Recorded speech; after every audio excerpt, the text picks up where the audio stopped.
South পাওয়ার terminal যেখানে gas আছে, right? তারপর থেকে এই যে ইসরায়েল আমেরিকা একদিকে অ্যান্ড ইরান একদিকে, এর মধ্যে একটা তফাৎ আনতে আরম্ভ হলো। অ্যান্ড 21 তারিখে কি হলো? 21 তারিখে আপনি যখন ইরানের ম্যাপটা দেখাচ্ছেন, আপনি দেখবেন তেহরানের ঠিক সোজাসুজি, ইরানকে অ্যাকচুয়ালি আমরা তিন ভাগে আমরা তেহরানে আপনি যান, তেহরানের ঠিক সোজাসুজি আপনি দেখবেন ফারদাও, নামতাজ, যতগুলো মিলিটারি ইনস্টলেশন আছে, এই সিরাজ আপনি ঠিকই দেখাচ্ছেন, এসফান আছে, রাইট? এখানে ওরা আবার একটা নামতাজে গিয়ে এখন ওরা ওখানে বোমা ডাললো আর বললো যে আমরা করেছি। আর এটা ইন্টারন্যাশনাল অ্যাটমিক এনার্জি অ্যাসোসিয়েশন যেটা আছে, ওরাও বলছে যে এখানে যখন তোমরা বোমা মেরেছো, এখান থেকে একটা কি নাম আপনার একটা রেডিয়েশন বেরোতে পারে, আর এটা খুবই গভীর বস্তু আছে। অ্যান্ড এর রিটেলিয়েশন কোথায় হলো? এর রিটেলিয়েশন হলো আপনার ইসরায়েলে গিয়ে ওরা কোথায় মরেছে? ওরা দিমোনা, বাহ, এত সুন্দর আপনি নাগেব নিউক্লিয়ার রিসার্চ সেন্টার দিমোনা দেখাচ্ছেন, আর এটা সাদার্ন দিকে আছে। এখানে যখন ইরানের যখন মিসাইল, ব্লাস্টিক মিসাইল ধাড়াধাড় পড়েছে, ওরা ডিনাই করেছে কি আমাদের নিউক্লিয়ার মিসাইলের উপর, নিউক্লিয়ার সেন্টারের উপর আমাদের কিছু হয়নি, ওরা শুধু দেখিয়েছে একটা বিল্ডিং এর মধ্যে ধ্বংস হয়েছে, কিন্তু এটা টার্নিং পয়েন্ট। আর ওদিন আমেরিকা কি বললো? ওরা বুঝতে পারলো যে এই যে ইসরায়েল আছে, যার কাছে নিউক্লিয়ার বোমা আনডিক্লেয়ার্ড আছে, রাইট? ওদের কাছে একটা কোড আছে কল স্যামসন কোড, কি আমাদের যদি অস্তিত্ব, আমাদের এক্সিস্টেন্স যদি এর মধ্যে বিপদ হয়ে যায়, তাহলে আমরা কাকে মারবো? তখন আমেরিকা নিজের হারটা মেনে নিল। তো তিনটে মিলিটারি ভুল আমরা এই 18 তারিখ থেকে আজ পর্যন্ত আমরা আমেরিকা এক এক করে বলি। প্রথমটা কি ছিল, আমরা যদি আরেকবার আসি? প্রথমটা ছিল আপনার সাউথ পারে যেটা হলো, ওর মধ্যে আমেরিকা বললো আমরা এটা বিশ্বাস করি না, আমরা এটা মানছি না। ইসরায়েল যে করেছে আমাদের না বলে করেছে, right? South per, that is point 1। দ্বিতীয় এই হওয়ার পর ওরা কি বললো? আমি তোমার থেকে অয়েল স্যাংশন সরিয়ে দিচ্ছি। তার মানে কার থেকে? রাশিয়া থেকে সরিয়ে দিল, আর কার থেকে সরিয়ে দিল? আপনার ইরান থেকে। বলছে তোমাদের যতগুলো পানির উপরে যতগুলো জাহাজ আছে, কার্গো শিপ, যার মধ্যে তোমার গ্যাস আছে বা ক্রুড অয়েল আছে, ওরা যেতে পারে, আমার কোনো স্যাংশন নেই, যে কোনো কান্ট্রি কিনতে পারে। ইরান বললো আমার তোমার দরকার নেই এটা স্যাংশন, বিকজ ওরা এখান থেকে আপনার অলরেডি চায়নাকে আপনার জিনিসগুলো দিচ্ছে। অ্যান্ড তৃতীয় যা টার্ন অ্যারাউন্ড কোথায় হলো জানেন?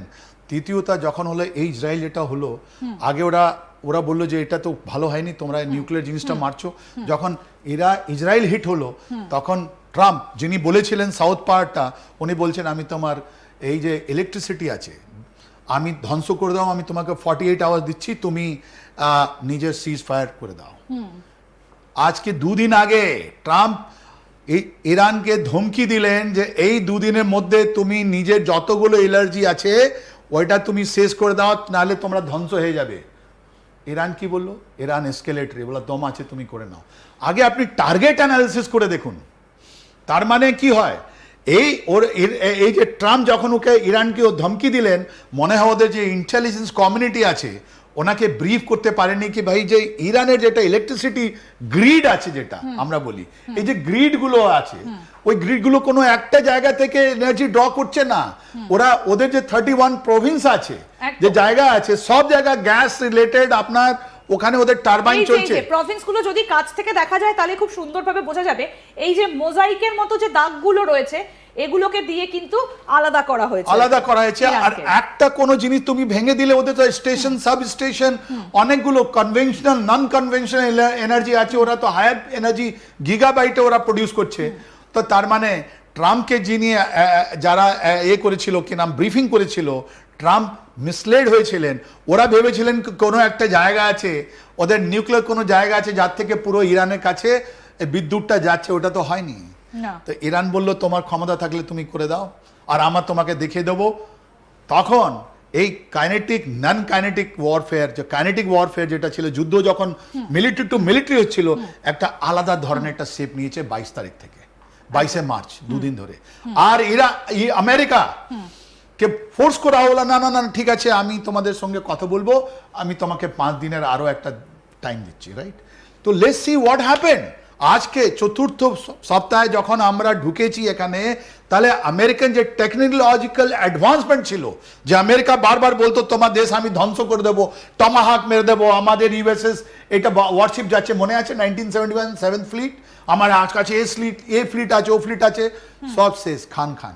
উপরে এই মাটির উপরে যতগুলো টার্গেট, মিলিটারি টার্গেট আছে ইরানের মধ্যে, ওটা তো আমরা দেখতে পাচ্ছি, কিন্তু মাটির নিচে কি আছে সেটা তো আমরা দেখতে পাচ্ছি। তার মানে ভিজিবলি যেটা দেখা যাচ্ছে, যে চোখে দেখা যাচ্ছে, যার চিত্র আমরা দেখতে পাচ্ছি, ওটা তো আমরা দেখতে পাচ্ছি ওসব আছে। আমরা একটুখানি ক্লোজ করি, যে তেহরানটাতে যদি একটু ক্লোজ করি, তাহলে আমরা দেখতে পাবো যে কিছুটা জায়গা পাহাড়ি এলাকায় ঘেরা, কিছুটা জায়গা সবুজ, কিছুটা জায়গা আবার এরকম এবড়ো খেবড়ো পাহাড়।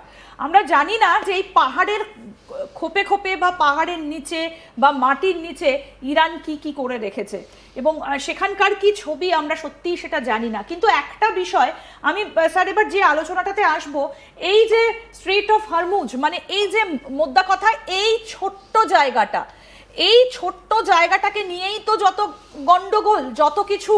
কারণ এখানে নাকি মাইন পুঁতে রেখেছে ইরান, যে অন্য কোনো জাহাজ ঢুকলে সেগুলোকে যাতে ঢুকতে না দেওয়া হয়।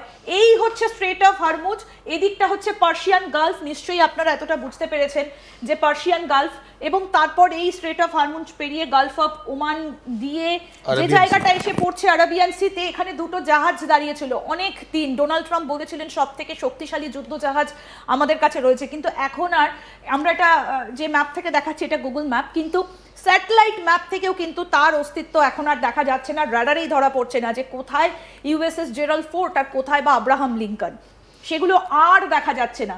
কিন্তু যেটা নিয়ে এবার আমরা আলোচনাতে এগোবো সেটা হচ্ছে এই চাবাহার পোর্ট। এই চাবাহার পোর্টের ইন্টারেস্ট কিন্তু গোটা বিশ্বের। আমরা সবাই জানি চাবাহার বন্দরের ওপর স্যাংশন লাগিয়ে দিয়েছিল একটা সময় আমেরিকা, কিন্তু সেই স্যাংশনটা উঠে গেছে। এতে ভারতের কিন্তু যথেষ্ট ইনভেস্টমেন্ট ছিল, চায়নার ইনভেস্টমেন্ট রয়েছে। সুতরাং ভারত এবার কি করবে? ভারতীয় নৌসেনা তাদেরই বা এখন কি করছেন তারা, তাদের নজর কোন দিকে রয়েছে? আসুন সেদিকটা নিয়েও একটু আলোচনা করি। এখন প্রশ্ন হচ্ছে ভারতের নৌবহর কোথায়? কারণ আমরা দেখেছি যে এই স্ট্রেট অফ হরমুজ দিয়ে ভারতের জাহাজ বেরিয়ে এসছে, এমনকি রাশিয়া থেকেও যে জাহাজগুলো চায়নার দিকে যাচ্ছিল তারা রুট চেঞ্জ করে ভারতের দিকে ঢুকে যাচ্ছে। আমি এবার এই বিষয়টা নিয়ে কথা বলবো। ডিফেন্স বিশেষজ্ঞ আর কে শ্রীবাস্তব স্যার আজকে আমাদের সঙ্গে রয়েছেন। স্যার, এই যে যেটা নিয়ে আমরা আলোচনা করছিলাম, চাবাহার বন্দর, এটা তো অত্যন্ত গুরুত্বপূর্ণ একটা বন্দর, কারণ ভারতের এখানে ইনভেস্টমেন্ট রয়েছে, চায়নার ইনভেস্টমেন্ট রয়েছে। ভারতের নৌবহর এখন কোথায় রয়েছে, যদি যতটা বলা সম্ভব আর কি, কারণ এগুলো তো বাইরে ডিসক্লোজ করা খুব একটা, ইন্টারন্যাশনাল বর্ডারে সবকিছু মনিটর করা হয়। এর মধ্যে কোনো আপনার কাছে ইন্টারনেট, আমাদের বাচ্চাগুলো তো যদি অ্যাপ থাকে ওরা বুঝতে পারবে কোথায় কোন জাহাজ কোন দিকে আছে। এর মধ্যে সবার একটা নম্বর থাকে, সামরিক নৌবাহিনী স্যাটেলাইট ইমেজে পুরোটা রাডারে দেখা যাচ্ছে। এর মধ্যে কোনো ভারতীয় নৌবহর এখন কোথায়, তারা এখন কোন কোন দিকগুলো নজর রাখছে, এবং কিভাবে স্ট্রেট অফ হরমুজ পেরিয়ে জাহাজগুলো ভারতে আসছে?